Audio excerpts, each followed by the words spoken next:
하나님 말씀은 신약성경 마태복음 5장입니다. 우리가 어제까지 해서 4월 말씀일기 본문인 마태복음을 28장까지를 다 읽었습니다. 오늘과 내일은 복습하는 날인데 오늘은 복습하는 말씀 중에 5장을 한번 다시 읽어보고 또 은혜를 나눌까 합니다. 신약성경 마태복음 5장 1절부터 12절까지 우리가 찬송에도 한 것처럼 팔복, 이른바 팔복이라고 일컬어지는 그런 말씀을 대하도록 하겠습니다. 마태복음 5장 1절부터 12절까지 말씀을 함께 봉독하도록 하겠습니다. 예수께서 무리를 보시고 산에 올라가 앉으시니 제자들이 나아온지라. 입을 열어 가르쳐 이르시되 심령이 가난한 자는 복이 있나니 천국이 그들의 것이며 애통하는 자는 복이 있나니 그들이 위로를 받을 것이며 온유한 자는 복이 있나니 그들이 땅을 기업으로 받을 것이며 의에 줄이고 목마른 자는 복이 있나니 그들이 배부를 것이며 긍휼히 여기는 자는 복이 있나니 그들이 긍휼히 여김을 받을 것이며 마음이 정결한 자는 복이 있나니 그들이 하나님을 볼 것이며 화평하게 하는 자는 복이 있나니 그들이 하나님의 아들이라 일컬음을 받을 것이며 의를 위하여 박해를 받은 자는 복이 있나니 천국이 그들의 것임이라. 나로 말미암아 너희를 욕하고 박해하고 거짓으로 너희를 거슬러 모든 악한 말을 할 때 너희에게 복이 있나니 기뻐하고 즐거워하라. 하늘에서 너희 상이 큼이라. 너희 전에 있던 선지자들도 이같이 박해하였느니라. 아멘. 이 시간에도 여기까지 나오신 여러분들 위해 하나님의 크신 은혜가 함께하기를 진심으로 기원합니다. 마태복음 28장까지 많은 교훈들을 받았습니다. 많은 교훈들 중에 오늘과 내일은 그 말씀들 중에 또 핵심적으로 살펴볼 것들이 무엇인가를 살펴보고 또 우리에게 필요한 것들을 교훈받는 그런 시간을 가질까 합니다. 오늘은 특별히 마태복음 중에 잘 알려져 있는 팔복에 대해서 다시 한번 살펴보고 어떻게 적용하는 것이 맞는 것인가 생각해 볼 텐데, 이 팔복에 대해서는 많은 사람들이 잘 알고 있습니다. 예수님께서 산상수훈 때 산에서 많은 사람들을 가르치실 때 나온 말씀으로 많이 읽혀지기도 하고 또 성구로도 외우기도 하고 또 집마다 또는 가게마다 액자로 걸려있는 경우가 많습니다. 이렇게 많이 읽혀지고 좋아하고 하는 이유에 있어서는 복이라는 단어가 들어있기 때문에 사람들에게 친근하고 또 가깝게 다가오는 것 같습니다. 그렇지만 이 팔복만큼 우리에게 잘 알려져 있고 또 쉽게 접하고 들으면 좋지만 잘못 이해하고 또 다르게 생각하는 경우가 많기 때문에 오늘 이 팔복을 어떻게 이해하면 좋을까 다시 한번 생각하는 시간을 가질까 합니다. 물론 지난번에 그 마태복음 5장 하면서 팔복에 대해서도 교훈 받았고 지난주 또 설교 말씀 때도 최천수 목사님께서 이 팔복에 대해서 다시 한번 설명해 주셨지만 못 들으신 분들도 있고 또 잊어버리신 분도 있었기 때문에 이 팔복에 대해서 다시 한번 생각해보는 그런 시간을 가질까 합니다. 우선 8가지 복에 대해서 나와가있는데 우리는 복이라고 생각하면, 복이라고 들으면 흔히들 이렇게 잘못 생각할 수 있습니다. 영적으로 보다는 외적이거나 물질적으로 풍요롭고 넉넉한 것, 그러한 것을 복이라 생각하기 쉬운데 성경에서는 그런 것에 관심이 있지 않고 내적이고 또 영적인 것에 관심이 있다는 것을 알 수 있습니다. 그래서 여기 나오는 8가지 복을 보면 물질적이고 또는 현실적이고 이런 것들을 보기보다는 내적인 것, 영적인 것에 관심을 두고 그것이 복되도다, 복이 있다, 그것을 복이다 이렇게 칭하고 있다는 것을 살펴볼 수 있습니다. 그리고 이제 두 번째로 이제 팔복에 대해서 잘못 이해하는 것들 중에 하나가 무엇이냐면 앞에 나오는 구절이 뒤에 복을 받기 위한 조건으로 생각하는 경우입니다. 예를 들어서 5장 3절에 이런 표현이 있는데 심령이 가난한 자는 복이 있나니 천국이 그들의 것이며 라고 됐을 때 심령이 가난할 때 받는 복은 천국을 받는 그런 복을 받게 된다. 이렇게 생각해서 앞에 구절을 조건절로 이해하는 경우가 많습니다. 그래서 앞에 이러한 상태에 있을지라도 조금만 참고 견디면 뒤에 여러 가지 복들을 받게 된다라고 앞에 구절을 조건절로만 이렇게 이해하는 경우가 있습니다. 그렇지만 원문상으로 볼 때는 그렇게 이해하기보다는 그 앞에 있는 상태를 복되다, 복이 있다 이렇게 말하고 있는 감탄문으로 이해하는 것이 좋습니다. 무슨 말이냐면 원문상으로 볼 때 5장 3절을 읽어보면 복되도다, 복이 있다, 심령이 가난한 자여 천국이 그들의 것입니다. 이렇게 표현하는 것입니다.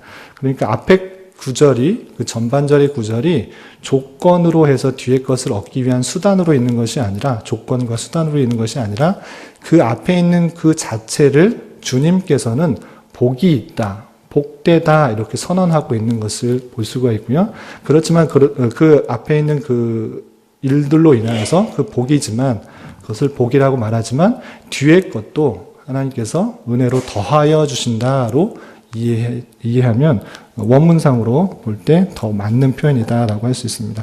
그래서 우리 한글 성경으로는 자칫 잘못 이해하면 앞에 있는 구절, 심령이 가난한 자는 복이 있나니, 그렇게 할 때는 어떠한 복을 받느냐, 천국이 그들의 것임을 알게 되는 복을 받는다, 이렇게 이해하기 쉽게 하기 쉽게 이렇게 쓰여 있는데, 원문상으로 볼 때 또 주님께서 말하고자 하는 것들은 복이 있다, 감탄문으로서 복되다, 어떤 사람이, 심령이 가난한 사람이 복이 있다, 복되도다. 왜냐하면 천국이 그들의 것이기 때문이다 라고 표현하는 것입니다. 그래서 앞에 것들은 복이 아니지만 뒤에 것은 이러한 복을 받는다로 이해하기보다는 이 팔복의 내용에 있어서는 앞의 내용들이 하나님께서 복이 나타난 복된 사람의 현상 또는 증거, 또는 말씀을 이렇게 표현하는 증상이라고 표현되어 있는데, 증상이라고 표현하기보다는 현상, 복된 증거로 이러한 것들이 나타나고 그들에게 더하여 주시는 하나님의 은혜에 대해서 설명한 구절로 이해하면 좋겠다라는 것입니다.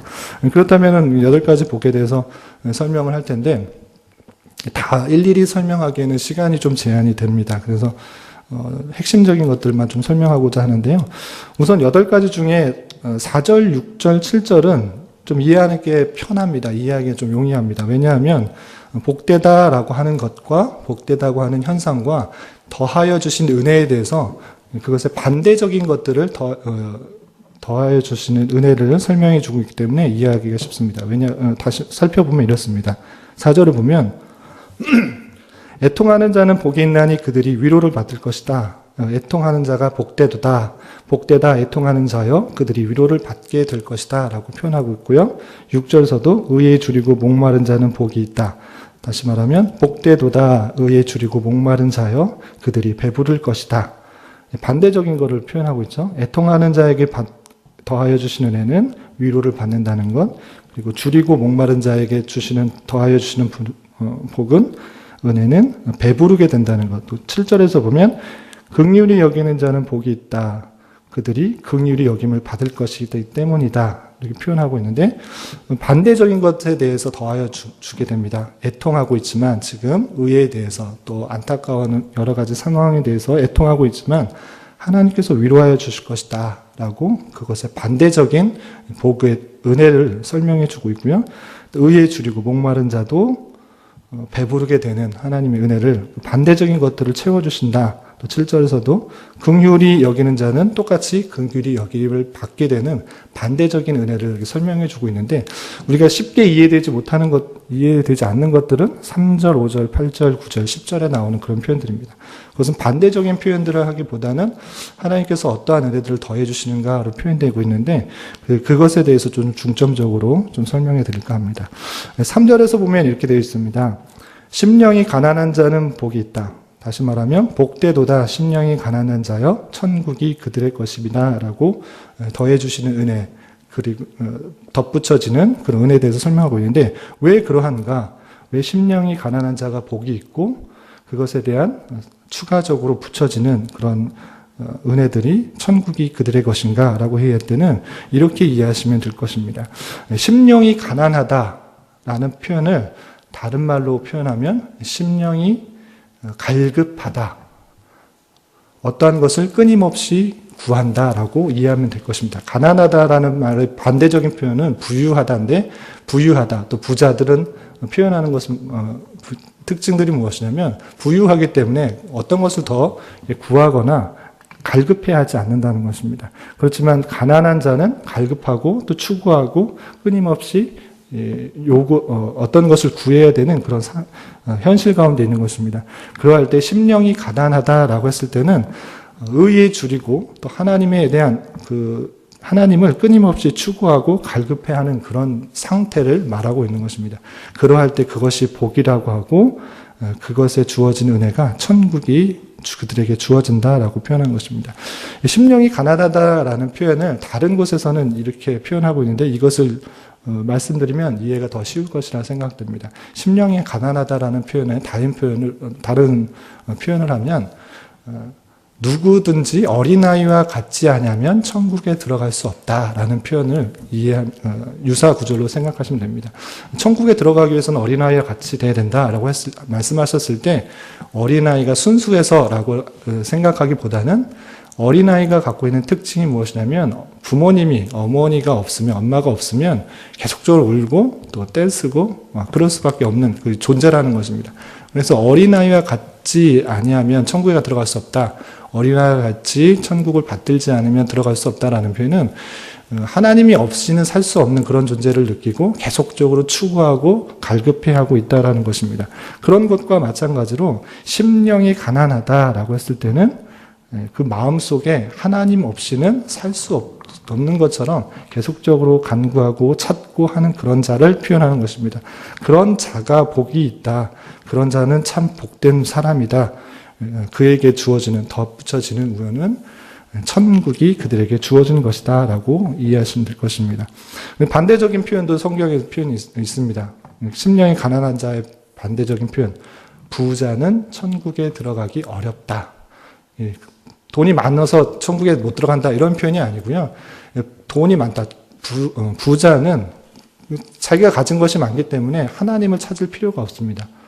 내가 갖고 있는 것들이 풍족한데 뭘 이렇게 주님을 구하고 또 예수님을 그렇게 끝까지 믿어야 되나 그런 표현들 때문에 주님을 구하지 않는 경우가 많기 때문에 부자는 천국에 들어가기 어렵다. 낙타가 바늘 귀에 들어가는 것만큼 어렵다. 이렇게 표현하고 있는 것이죠. 그런 것과 마찬가지로 반대적인 표현으로 있어서 심령이 가난한 자는 하나님이 없이는 살 수 없는 자고 끊임없이 추구하는 자이고 갈구하는 자이고 그들이 참으로 복된 것이고 그들에게 주어진 것은 하나님을 계속적으로 구하는 것이기 때문에 천국이 그들에게 주어진 것이다. 예수님을 구함으로 말미암아 참된 천국이 그들에게 주어진 것이다 라고 이해하시면 될 것입니다. 그리고 5절 보면 이런 표현이 있습니다. 온유한 자는 복되도다. 복되도다 온유한 자여 그들이 땅을 기업으로 받을 것이다. 이렇게 되어 있는데 이 표현은 그 선상과 덧붙여지는 은혜에 대해서 반대적인 표현이 되고 있지 않기 때문에 이해하기가 쉽지는 않습니다. 그런데 이 표현이 거의 동일하게 다른 곳에 쓰여져 있는 것을 살펴볼 수 있습니다. 우리 성경 한 곳을 찾아볼 텐데요. 시편 37편 11절을 한번 찾아보겠습니다. 구약성경 시편 37편 11절.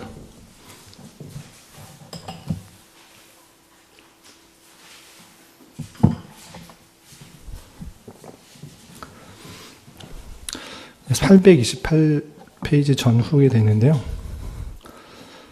찾으신 분들과 함께 읽어보겠습니다.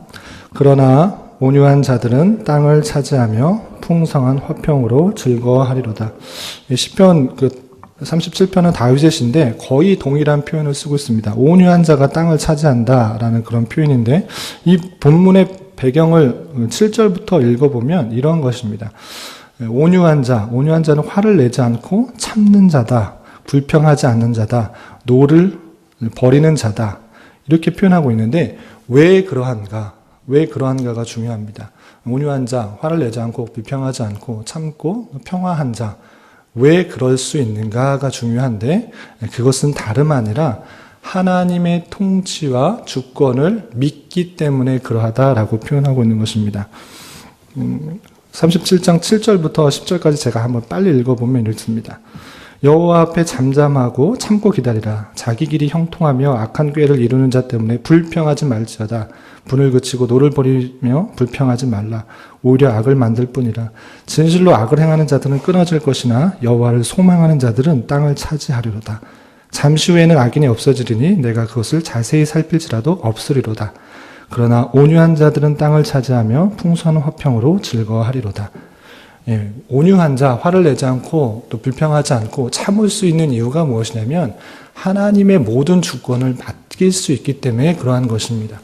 예, 어떤 상황에 있어서 그럴 수 있다는 것은 내가 바로 분내지 않아도, 화를 내지 않아도, 복수하지 않아도 하나님께서 그 모든 것들을 행하실 것을 알기 때문에 온유할 수 있는 것이고, 그에게 주어진 그 자체가 복이다라고 선언하고 있는 것이고, 덧붙여지는 은혜는 무엇인가? 땅을 차지하게 될 것이다 라는 것입니다. 여기 땅을 차지할 것이다 라는 표현도 물질적으로, 현실적으로 생각하는 것이 아닙니다. 이럴 때, 이렇게 그런 온유한 마음을 가졌을 때 내가 부동산적인 어떤 눈에 보이는 그런 땅을 더 많이 갖게 되고 있는 것이 아니라, 이스라엘 백성에게 땅을 차지하게 된다, 땅을 얻게 될 것이다 라는 표현은 그들에게 있어서 출애굽한 이스라엘 백성들이 가나안 땅에 들어갈 때 각 지파에게 땅을 허락하게 한 것처럼 하나님의 백성으로 인쳐짐을 받았기 때문에 그의 기업을 받게 될 것이다 라는 영적인 의미를 갖고 있는 것입니다. 그렇기 때문에 온유한 자가 받는 복이 땅을 차지하게 될 것이다, 땅을 얻게 될 것이다 했을 때 나는 하나님의 통치를 믿고 온유한 마음을 갖고 있기 때문에 눈에 보이는 어떤 땅을 더 많이 갖게 된다 라고 이해하는 것이 아니라 하나님의 백성으로서의 인쳐짐을 받고 그의 나라에서 살 수 있는 땅을 기업으로 받게 된 것이다, 된다라고 이해하면 될 것입니다. 그래서 온유한 자들은 먼저 하나님의 주권과 통치를 믿기 때문에 내가 분내지 않아도, 성내지 않아도, 복수하지 않아도 하나님께서 그것들을 다 해결해 주실 것들을 믿는 자이고, 그것으로 인해서 하나님께서 하나님의 백성으로서 인쳐주심을 받게 되는 그런 복을 추가적으로 은혜를 주신다라고 이해하시면 될 것입니다. 그리고 8절에 보면 이런 표현이 있습니다. 다시 마태복음 5장으로 와서요.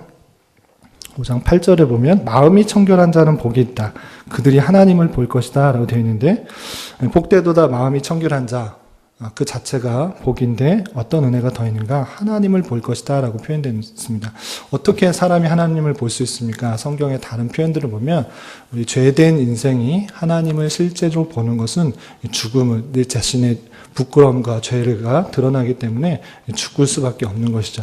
그런데 이렇게 마음이 청결한 자는 하나님을 볼 것이다 라고 말했을 때, 이 마음이 청결한 자는 세상 욕심과 세상의 가치관에 흔들리지 않고 오직 하나님의 말씀에 의해서 살려고 하는 그런 순결한 마음을 가진 자입니다. 그런 자는 어떻게 하나님을 볼 수 있는가? 눈으로, 외적으로 또는 현실적으로 하나님의 외관을 보는 것이 아니라 하나님의 역사와 섭리와 다스림을 깨닫게 된다라는 것입니다. 내 자신의 생각과 판단, 가치관을 가지고 살아가려고 하는 것이 아니라 하나님께서 나를 통하여서 또 하나님께서 어떻게 역사하려고 하는지 마음을 비우고 청결하게, 정결하게 할 때에 하나님께서 다스리시는 역사를 깨닫게 되는 은혜를 더하여 주신다라고 하고 있는 것입니다.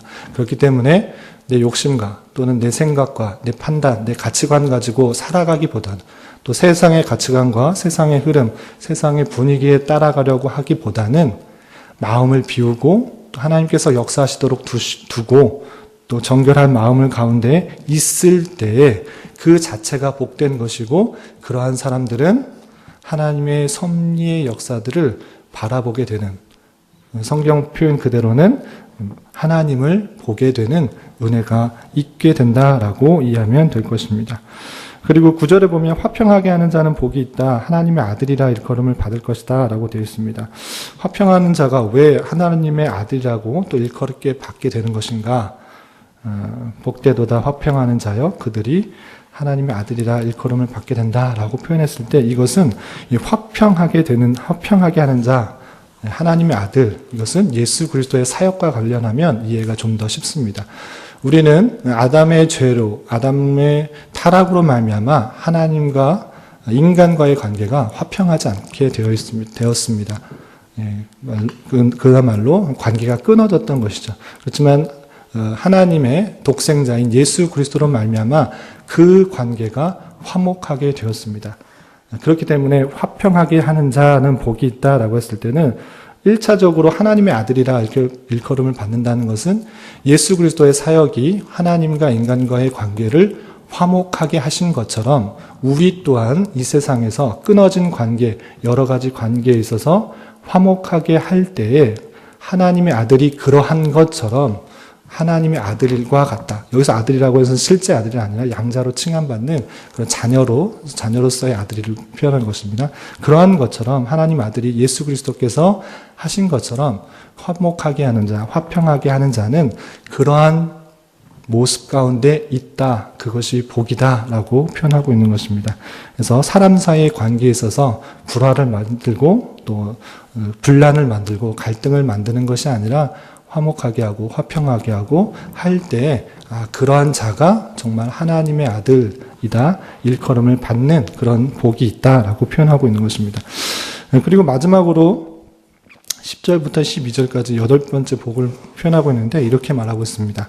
의를 위하여 박해를 받는 자는 복이 있다. 천국이 그들의 것입니다. 이건 첫 번째 심령이 가난한 자하고 거의 같은 복을 더해지는 복을 표현하고 있습니다. 천국이 주어지는 복을 더하고 있는데 이것에서 그치는 것이 아니라 11절, 12절에는 그에 대한 상을 말하고 있습니다. 11절에 나로 말미암아 너희를 욕하고 박해하고 거짓으로 너희를 거슬러 모든 악한 말을 할 때 너희에게 복이 있나니 기뻐하고 즐거워하라. 하늘에서 너희 상이 큼이라. 이렇게 표현하고 있습니다. 앞절까지는 천국이 주어지는 그 천국이 그들의 것이다 라고 붙여지는 은혜는 같았지만 추가적으로 하늘에서 상이 크다라고 표현하고 있습니다. 이것은 얼핏해서는 잘 이해가 되지 않습니다. 핍박을 받고 의를 위해서 핍박받고 욕을 받고 박해받으면 하늘에서 상이 크다. 지금은 참아야 된다. 이렇게만 생각할 경우가 있는데 그것에서 그치는 것이 아니라 이 주어지는 상이 무엇인지를 이해하는 것이 중요합니다. 왜 의를 위하여 박해받았다는 것이 하늘에서 상이 클 것인가? 이 상이 무엇이기 때문에 그렇게 큰 것인가? 라고 했을 때는 우리가 계속적으로 여러 번 들으신 분도 있겠지만 하늘에서 받는 상의 근본은 무엇인가 하면 하나님밖에 없습니다. 창세기 15장 1절에 나는 너의 지극히 큰 상급이다 라고 말했을 때 우리가 받게 되는 그 하나님의 상의 근본은 복의 근원 되시고 모든 선의 근원 되시는 이 하나님인 것입니다. 그래서 우리가 받게 되는 상이 크다라고 했을 때는 하나님을 알게 되는 복이 크다라고 할 수 있는 것입니다. 왜 의를 위해서 핍박을 받고 욕을 받고 박해를 받는 것이 하나님을 알게 되는 것인가? 하나님을 더 크게 알게 되는 것인가? 이것은 경험적으로도 알 수 있는데 여러분들 말씀일기 설교 노트에도 나온 것처럼 욥의 경우를 살펴보면 더 이해가 쉽습니다. 시간 관계상 찾지는 않고 여러분들 말씀일기 설교 노트를 보시면 이런 표현이 있습니다. 욥기 42장 5절에 욥이 수많은 고통과 환난 속에서 있으면서 그가 깨달았던 것은 무엇인가? 42장 5절 내가 죽게 대하여 귀로 듣기만 하였사오나 이제는 눈으로 주를 배움나이다. 욥의 고백을 통해서 알게 되는 것은 고난을 통해 알게 되는 엄청난 하나님에 대한 지식이 있다라는 것입니다. 우리가 고난과 고통, 예수님으로 인한 핍박, 어려움, 조롱들이 없을 때 하나님께서 얼마나 위로해 주시고 또 하나님이 어떠한 분이신지를 깨닫기는 쉽지 않습니다. 그렇지만 주님의 말씀대로 살려고 할 때 많은 고난과 박해 또는 어려움이 있을 때 그것을 통해서 하나님께서 부어주신 은혜가 크고 하나님께서 보여주시는 섭리의 은혜가 크기 때문에 그 하나님을 경험한 자로서 그 지식과 지혜가 풍족하여진 상태로 주님을 배울 때 그 감격과 기쁨은 더할 수 없이 크다라는 것들을 알아야 될 것입니다. 물론 예수님을 믿으면 구원을 받습니다. 예수님께서 달려 돌아가실 때 우편강도도 그 당시에 나쁜 일은 하였지만 예수를 고백함으로 말미암아 낙원에 가는 복을 얻었습니다. 그렇지만 예수님에 대해서 잘 알지 못하고 깨닫지 못하였기 때문에 그가 받는 복은 그가 받을 수 있는 상은 아주 지극히 적은 예수님이 구원주라는 것 그 하나밖에 없습니다. 그렇지만 예수님을 미리 알고 오랫동안 알고 그를 위해서 희생하고 헌신하고 봉사하고 또 예수님을 위하여서 핍박을 받고 했을 때 하나님께서 채워주시고 또 하나님께서 어떠한 분이신지를 내 스스로 알기 때문에 간증할 수 있기 때문에 천국이 주어지는 것뿐만 아니라 하나님을 만나게 될 때 그 기쁨과 그 풍성함이 더 크다, 상이 크다라고 표현하고 있는 것입니다. 그러한 것처럼 하나님을 아는 복이 더 크게 될 때, 하나님을 깨닫게 되는 이 땅에서 더 많이 깨닫게 될 때, 또 천국에서 그 상이 주님을 뵐 때 더 크게 느껴질 것이다 라고 할 수 있습니다. 좀 말씀을 정리할까 합니다. 우리는 8가지 복에 대해서 짧은 시간 동안 좀 살펴보았습니다. 이 8복에 대해서 살펴보면서 이 세상에 살면서 과연 무엇이 참된 우리에게 복인가를 잘 생각해 보아야 될 것입니다. 주님께서 말씀하신 삶 속에서 참된 복을 우리가 누리며 또 살아가야 될 것입니다. 또한 이미 복된 자로 살게 하신 것에 감사하며 나의 나된 것은 전적으로 하나님의 은혜뿐임을 인정하고 고백하는 그러한 삶을 살아갈 수 있는 저와 여러분이 되시기를 주님의 이름으로 부탁을 드리겠습니다. 기도하겠습니다. 하나님 아버지, 오늘 말씀을 통하여 복 있는 자가 어떠한 자인가 생각해 보았습니다. 물질적이고 육체적인 풍요보다는 영적이고 내적인 풍요를 사모하게 하여 주시고 주님께서 가장 큰 상급이요 복인 줄 알아 하나님과 관계된 것에 마음 쓰고 생활하는 자 되게 하여 주시옵소서. 주님 나라와 민족을 위해 기도합니다. 대통령 선거를 이제 열흘밖에 남겨두고 있지 않습니다. 주님 이 나라를 불쌍히 여겨주시고 하나님을 참으로 두려워하며 백성들을 진정으로 위할 수 있는 대통령이 잘 세워질 수 있도록 주님께서 주장하여 주시고 또 세우신 위정자들을 통하여서 이 나라가 온전히 주님의 뜻대로 잘 다스려지는 은혜가 있게 하여 주시옵소서. 특별히 이 나라의 교회들을 주님의 선한 도구로 사용하여 주시고 우리 교회도 받은 기회와 사명이 무엇인지를 잘 깨달아 빛과 소금의 역할들을 잘 감당하며 진리의 말씀을 잘 수호하는 교회 되게 하여 주시옵소서. 이를 위해서 앞서 세우신 담임 목사님 영육간에 강건하게 하여 주시며 주님의 말씀으로 주님의 교회를 든든히 세우는 데 부족함이 없도록 인도하여 주시옵소서. 세우신 여러 중직자들에게도 지혜와 능력을 더하여 주시고 겸손과 충성으로 맡겨진 일들을 잘 감당하게 하여 주시옵소서. 교회 내 여러 병약자들이 있습니다. 주님께서 친히 함께해 주셔서 주님의 선한 인도하심을 경험하며 평강 가운데 감사의 고백이 늘 넘쳐나게 하여 주시옵소서. 오늘은 주일을 준비하는 날입니다.